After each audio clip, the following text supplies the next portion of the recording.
아마 대한민국 직장인 중 상사나 부하 직원과의 관계가 좋은 사람은 거의 없을 겁니다. 모두들 자기 기준에서 불평불만을 하고 가끔은 혐오하기도 하고요. 직장인들의 퇴사 사유 1순위가 인간관계고 대부분이 상사 때문인 것을 보면 상사와의 관계는 정말 쉽지가 않죠.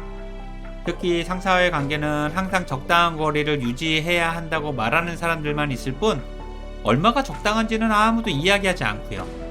그 적당함의 거리가 사람과 관계마다 케바케니까요.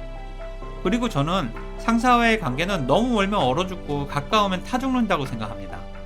만약 여러분들이 적당함의 거리를 찾을 수 없다면 얼어 죽기보다는 타 죽는 것이 무조건 좋다고 확신하고요.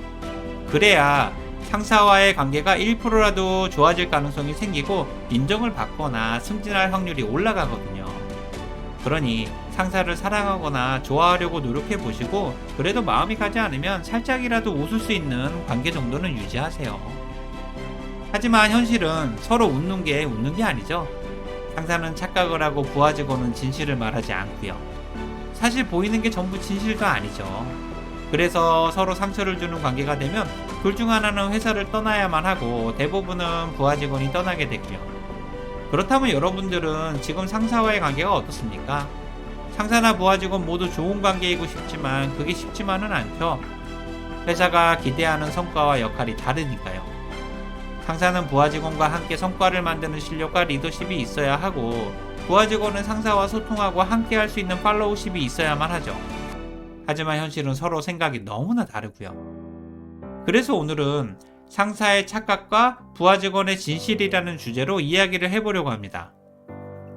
상사의 착각과 부하 직원의 진실 첫 번째는 상사는 내 말에 고개를 끄덕이는 부하 직원들은 충분히 이해하고 있다고 착각하죠.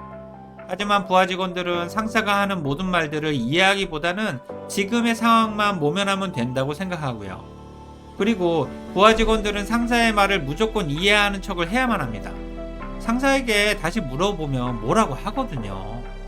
업무의 목표나 방향, 예산이나 기한 등은 물어보기도 귀찮고 물어본다고 해도 짜증만 내니까요. 솔직히 상사 자신도 잘 모르면서 업무만 던져줄 때가 많죠. 본인도 윗사람에게 업무를 받았으니까 그냥 아랫사람에게 토스하는 수준에 불과하고요. 그래서 오늘은 알아듣는 척만 하고 내일이나 모레쯤 상사가 기분 좋을 때 물어보자고 생각하죠. 만약 능력 있는 상사라면 업무를 부여할 때 미리 명확히 설명해주고 부하 직원이 제대로 이해했는지 확인해야 하지 않을까요? 그런데 어떻게 상사는 부하 직원이 고개만 끄덕인다고 해서 다 이해했다고 생각할까요? 사실 이 자체가 정말 이해가 안 되는 거죠.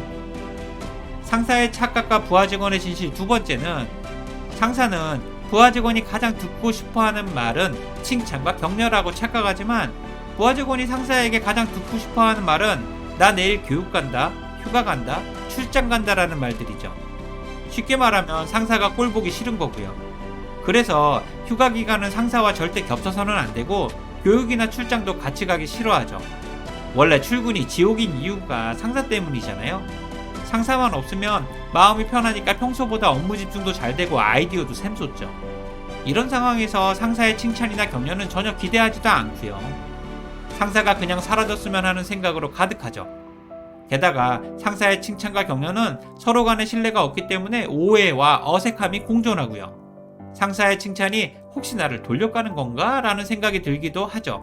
상사는 칭찬과 격려가 필요하다고 머리로는 생각하지만 평소의 행동은 질책과 비난이 난무하니까요. 그래서 부하 직원들은 칭찬이나 격려는 바라지도 않고 오히려 상사가 눈에 안 보였으면 하는 거죠. 그리고 어떤 상사들은 부하 직원들의 사기가 떨어졌다고 생각되면 회식을 하는 경우도 있죠. 이런 상사들은 회식 자체를 상사가 부하 직원들에게 베풀 수 있는 최대치라고 생각하고요. 하지만 부하 직원들은 상사 본인이 술 먹고 싶을 때만 회식하는 거라고 생각을 하죠. 당연히 회식에 참석하기도 싫고요. 근무 시간에도 보기 싫은 상사를 퇴근 시간 이후에도 봐야 하니까요. 그래서 회식이 근무 시간인지도 모르죠. 게다가 즐거운 척, 부서를 생각하는 척, 상사를 위하는 척 등 수많은 척과 마음에도 없는 말들을 해야만 하고요. 어쨌든 회식은 시간과 에너지 낭비임에 틀림없죠. 상사의 착각과 부하 직원의 진실 세 번째는 상사는 부하 직원을 쪼면 쫄수록 열심히 일한다고 착각하고 부하 직원은 상사가 닥달할수록 핑계와 거짓말만 늘어나죠. 이런 상사들은 부하 직원들에게 자율과 책임을 부여하기보다는 부하 직원들은 항상 콕콕 쪼아야 해 라고 생각하고요. 자기 눈앞에 안 보이면 어디선가 놀고 있다고 생각하니까요. 반대로 부하 직원들은 상사가 그만 좀 쪼았으면 좋겠고 불안함이나 조급함을 내려놓기를 바라죠. 상사가 매번 다 했냐고 물어보기 때문에 무조건 거의 다 했습니다, 이제 최종 확인만 하면 됩니다 라고 대답하기 바쁘고요. 하지만 이런 상사들은 찾기 전에 보고를 하면 제대로 보지 않기 때문에 찾을 때 주는 게 가장 효과적이죠. 미리 주면 오타를 지적하거나 내용을 수정하고 가끔은 없던 방향이 생기기도 하니까요. 그리고 항상 불안해하기 때문에 상사가 보고해야 하는 시간까지 수정을 계속 반복하죠. 그러니 가능하면 늦게 줄수록 일과 스트레스가 줄어들고요. 게다가 이런 상사들은 사무실에 사람이 없으면 많이 불안해하죠. 그래서 부하 직원들이 자리를 비우면 또 어디가 사무실 자리 좀 지켜 라고 말하기도 하죠. 혼자 있으면 아무것도 못하는 의존형 상사의 대표적인 모습이고요. 슬프게도 이렇게 쪼고 질책만 하는 상사와 마음이 통하는 부하 직원들은 거의 없죠. 원래 맷집이 아무리 좋아도 아픈 건 아픈 거잖아요. 그러면서 외로운 직장 생활이 더 외로워지고요. 혹시 여러분들과 함께 근무하는 상사가 이런 모습은 아닌가요? 상사의 착각과 부하 직원의 진실 마지막 네 번째는, 상사는 자신의 실수나 잘못을 인정하면 권위가 추락한다고 착각하고 부하 직원들은 상사의 실수나 잘못을 모두 다 안다는 사실이죠. 심지어 상사의 평판이나 소문까지도 다 알고요. 불행하게도 상사는 자신의 실수나 잘못을 슬쩍 넘어가면 아무도 모를 거라고 생각하죠. 부하 직원들은 그렇게 슬쩍 넘어가려고 하는 상사의 모습이 우습기도 하고 안타깝기도 하고요. 그러면서 상사의 권위는 계속 추락하는 거죠. 사실 권위의 추락은 실수나 잘못에 있는 게 아니라 대응 방법에 있는 건데 상사가 오해하고 있는 거고요.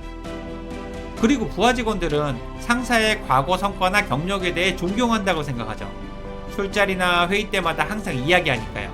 하지만 아무도 검증 못하고 거짓과 과장이 많이 들어간 이야기들이잖아요. 당연히 부하 직원들은 이미 100번도 더 들었고 계속 잘난 척하는 상사가 한심하기만 하죠. 솔직히 처음엔 약간 믿었지만 지금은 믿지도 않고요.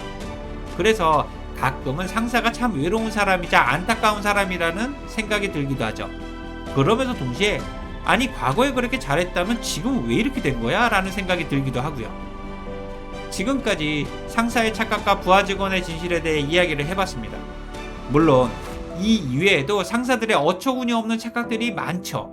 일 때문에 바빠서 공부할 시간이 없다거나 부하 직원들은 내 지시만 떨어지길 기대하고 있다는 생각이나 나는 모든 것을 다 알고 내가 하는 일을 항상 옳다는 생각 등이죠. 솔직히 이런 말들을 들으면 정말 어이가 없고요. 이런 상사들은 부하 직원들을 키운다기보다는 그들의 미래를 꽉 막는 상사들에 가깝죠. 그동안 회사에서 인정을 받거나 성과를 내본 적이 없으니까 어떻게 해야 하는지도 잘 모르고요. 원래 인류가 인류를 키우고 이류는 무능한 직원을 키우잖아요.